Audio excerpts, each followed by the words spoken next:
Fort Worth Star Telegram for sorry about that, Clarence. For the Fort Worth Star Telegram, Dallas Cowboys overtime. I am Fort Worth Star Telegram sports columnist Mac Engel, and he is the traveling man, Mr. Clarence Hill. Apologies right there. A little bit of a technical difficulty here on this expensive, elaborate setup.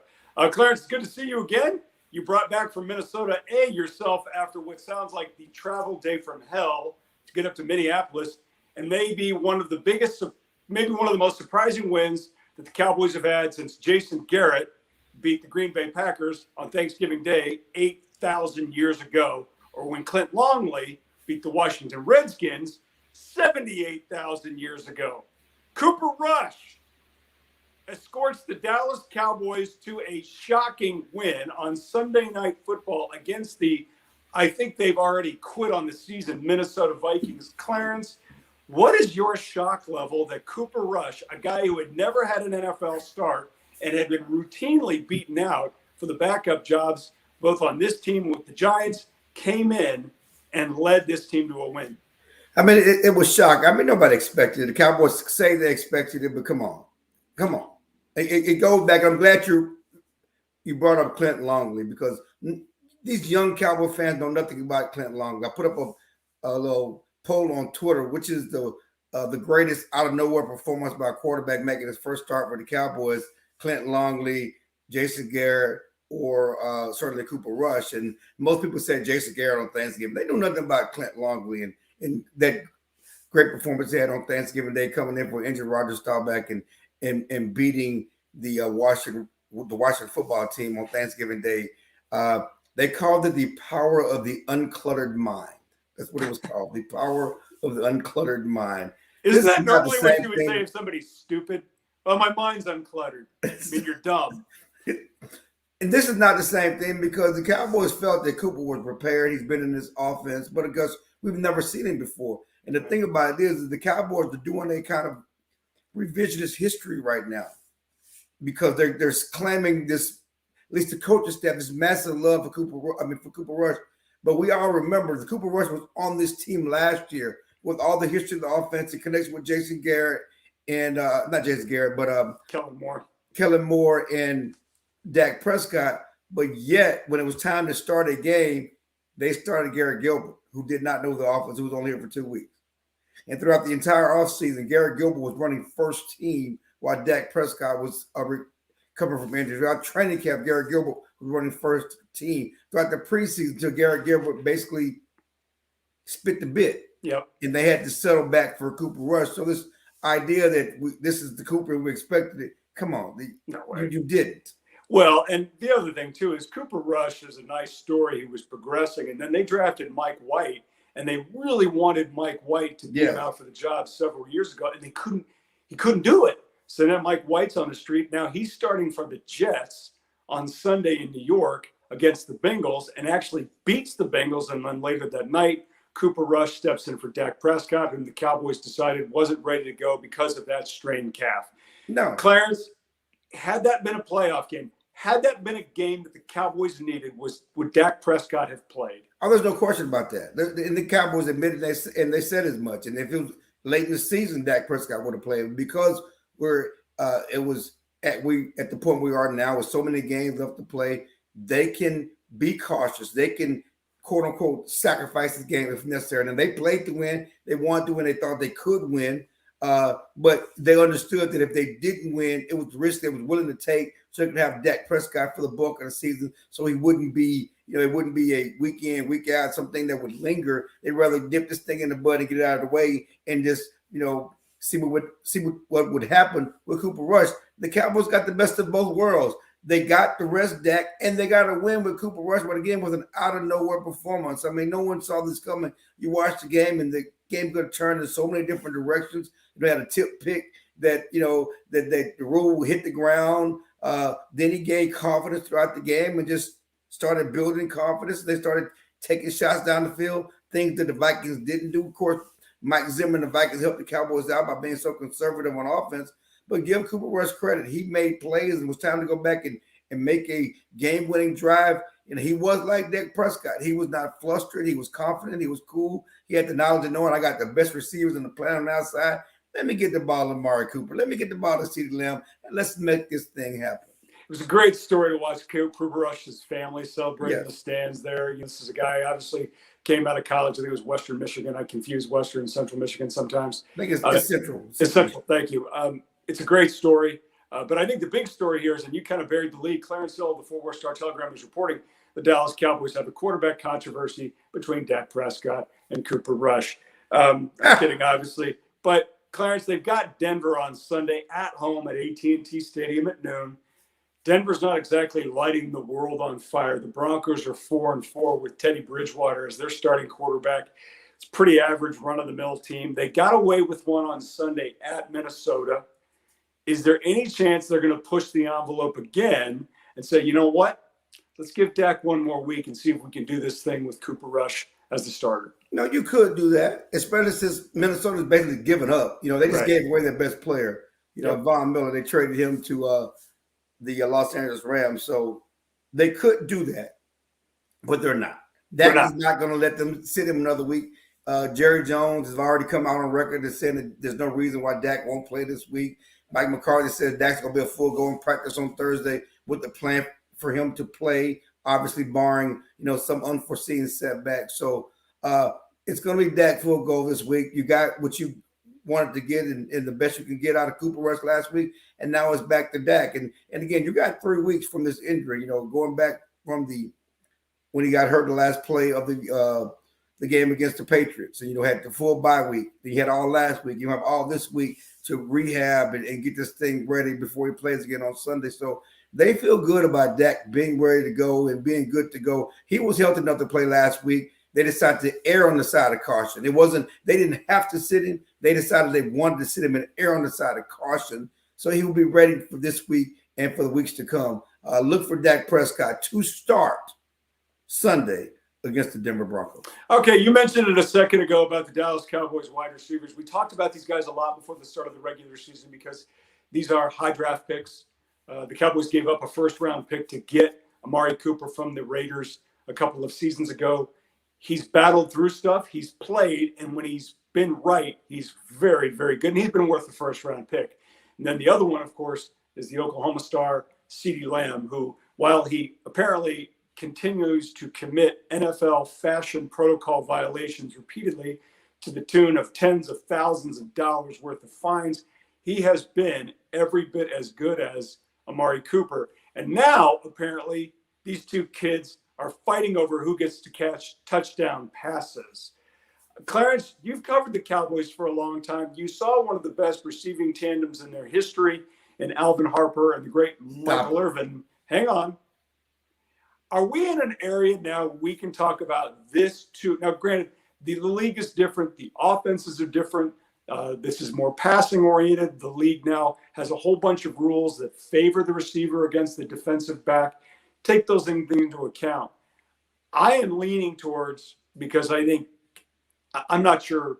Alvin Harper was a really good player, but I'm not sure he's in this category. And I got to tell you, I think Cooper and CeeDee Lamb are better than Irvin and Michael and Alvin Harper. First of all, let's just put it out there. Don't sugarcoat it. This is the best receiving core in the history of the Cowboys organization. That includes Pearson, Tony Hill, Chris Johnson, Golden Richards. Yes, and I was going to say you had Tony Thrill Hill, my other idol, Thrill Hill, Tony Thrill Hill, and Drew Pearson at one time opposite each other, and both were great receiving threats to go along with Golden Richards and Bush Johnson and White Lightning, kid from Ohio State. I can't think of his name now. But you got me on that one. I'll get it in a second. I don't know. This receiving core, it's easy to talk about CeeDee Lamb and Amari Cooper, as you should talk about CeeDee Lamb and Amari Cooper, because they're among the best receivers in the game. They showed Sunday night out-dueling another good receiving core in Adam Thielen and Jefferson out of Minnesota, were great receivers in their own right, but the best receiving core on the field was the twosome from the Cowboys, and that's without even talking about Cedric Wilson. Right. That's not without talking about the fact that Michael Gallup is coming back. I'll put that foursome on the field with anybody in the league. Now you look at Tampa, and they have a great receiving core, with the guys they have, but this foursome the Cowboys have, that route was in the league and certainly the best in Cowboys history. But these two guys here, these two guys are special. You know, you talk about CeeDee Lamb, former first-round pick out of Oklahoma. You can talk about Amari Cooper. Dak Prescott's whole career changed when the Cowboys made that no trade doubt about it with the Raiders to get Amari Cooper. They just changed the trajectory of his career, and he's been every bit of what the Cowboys need as a number one receiver. Yeah, and now they're talking before the season. We talked about CeeDee Lamb is going to surpass him as the number one receiver. Well, good problem to have. I don't know if he has. You got two number ones. There's one thing about Amari Cooper that's so much fun to watch. I'm not sure there's a better route runner. No, I know this is into the weeds on football junk. I'm not sure there's a better route runner in the NFL right now than Amari Cooper. There's some good ones. Obviously, there's a whole bunch of them. But God, is he fun to watch. Just tear guys apart based on route running. Not, blitzing guys with killer speed he's got or anything like that. Just route running that can last forever. We're talking like Larry Fitzgerald type of Steve Largent. Steve Largent. Absolutely. Those are the guys that I'm thinking about. You run a route, you can get open. And you can stay open. But yeah, he's a route running king. He has no drops, so he also has great hand. 0 drops this year. 0 drops. No, he's had a great year. So I want to move into one other thing as we sort of move on. But you got to go to the story, though. You got to go to the story of the end of the game when CeeDee Lamb tried to steal his touchdown. I forgot. Well, you got to tell this is a great story. Exactly. What I want to know is how does this work, where one receiver is kind of screwing the other receiver so he can guarantee a shot at the game-winning touchdown pass in the last minute or so?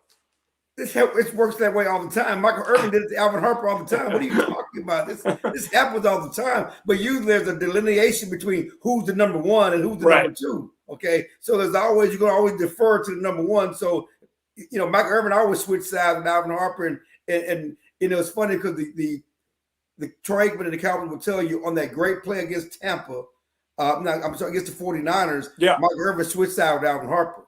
And Alvin Harper ended up catching the big ball down the field to secure a victory against the 49ers. I didn't know that. So was that slant pass originally out of the intended for Michael Irvin?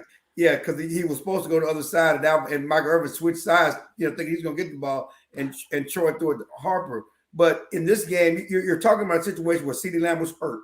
Okay, he was on the sideline with a hamstring injury a few plays before the game winner, and he comes back in the huddle because they're at the 5-yard line after the amazing play by Zeke Elliott, the guy you wanted to get rid of a few weeks ago, but we won't talk about that. First and goal at the 5, he knows they're going to throw a fade route. I'm going back in the game. He gets in the huddle, and Cooper Rush, the number 2 quarterback, who you think this guy doesn't know, I'm going to bully him. He calls a play, and I think it was double left, and CeeDee Lamb said, "You mean double right?" Because that would put him on the other side and Cooper on the other side, and put him on the side as the primary receiver. And no, Cooper Rush said, "No, I said double left." And then he looks to Amari and says, "Let me get that, man. Let me get that. Let me get that. You're hurt. Let me get that."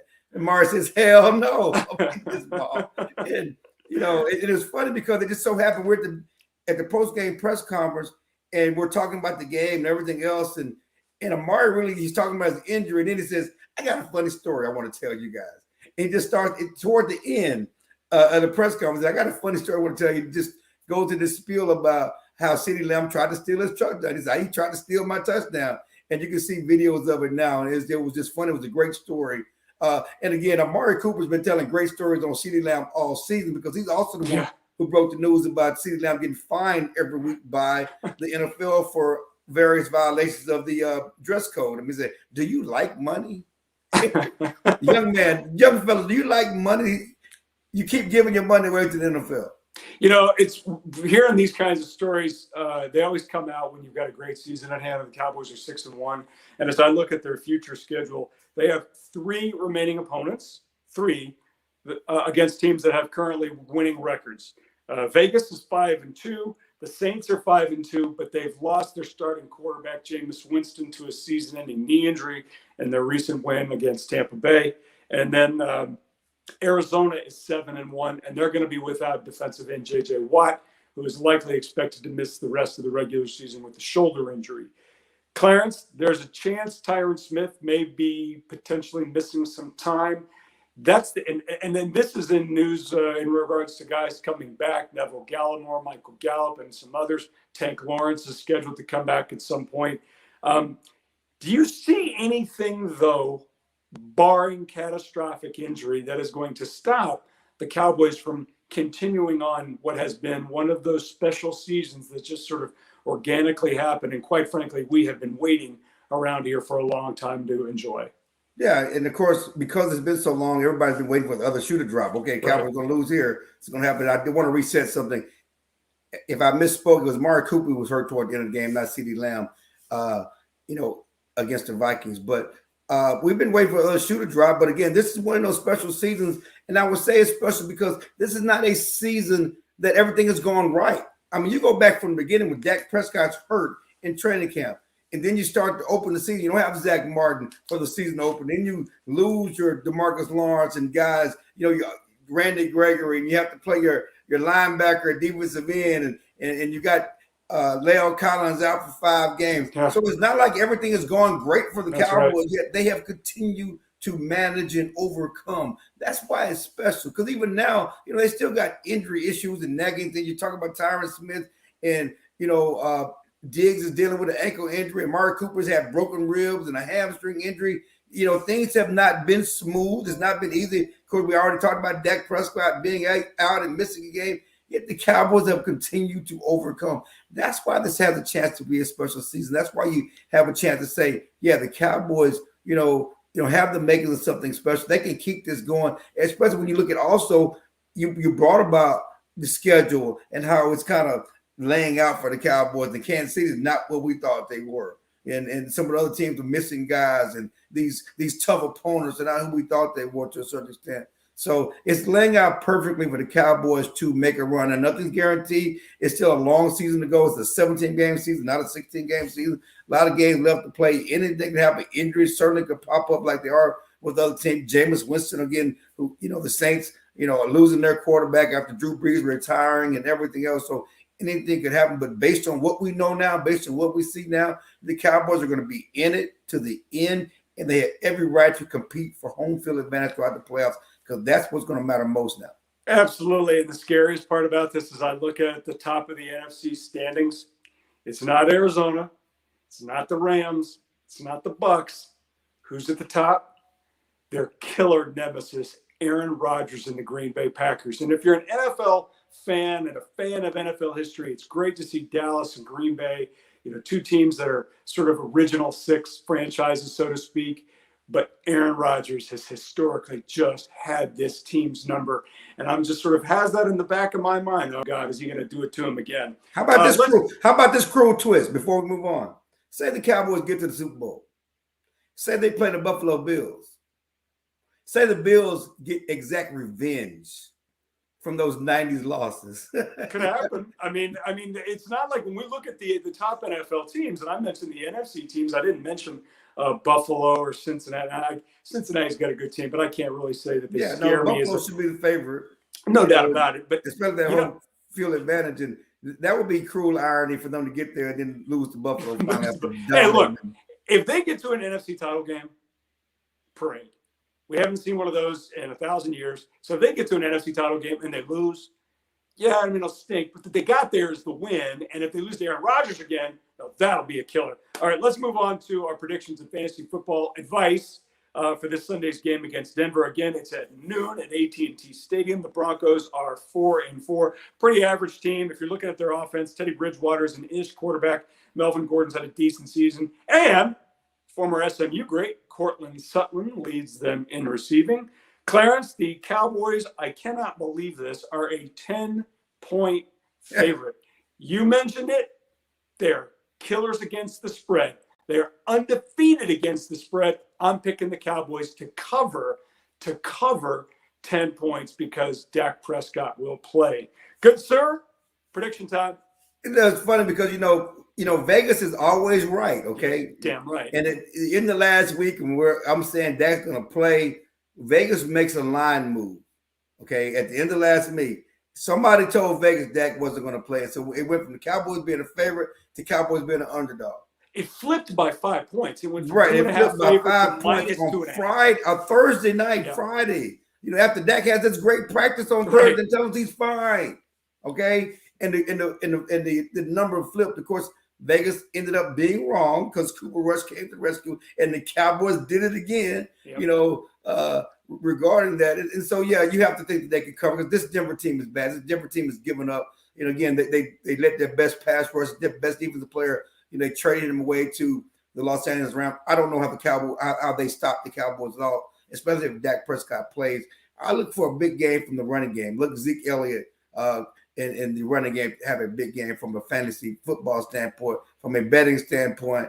Yeah, bet on the Cowboys. They've been a lead pipe since lock all season. My fantasy pick: expect the revenge of CeeDee Lamb. I think you can go. I think Clarence. I picked Amari Cooper this week. I just wanted the record show. I did a pick Amari. Oh, that's right. You did pick Amari Cooper. You got a big 6 points for your fantasy owners. More than that, actually. So I'm going with CeeDee Lamb. I know at this point some of this is like, well, yeah, anybody can pick the Cowboys offensive players because they're rolling, but that's what we were asked to do. So we're just giving you advice. Listen to me. Listen to Clarence. You picked Dalvin Cook. I do remember. Yeah, I did pick Dalvin Cook. Yeah, I did. I was trying to be different, thinking a little bit outside the box, but it blew up in my face. This has been fun. Clarence, it's been great to catch up with you again. I'm glad you're back safe from what sounded like a horrible travel experience up and back from Minnesota. Cowboys on Sunday at AT&T Stadium against the Denver Broncos for all of your Dallas Cowboys coverage needs. Be sure to check it out on StarTelegram.com for Dallas Cowboys Overtime. I'm Mac Engel. We'll see you next week. No pet monkeys here. Welcome.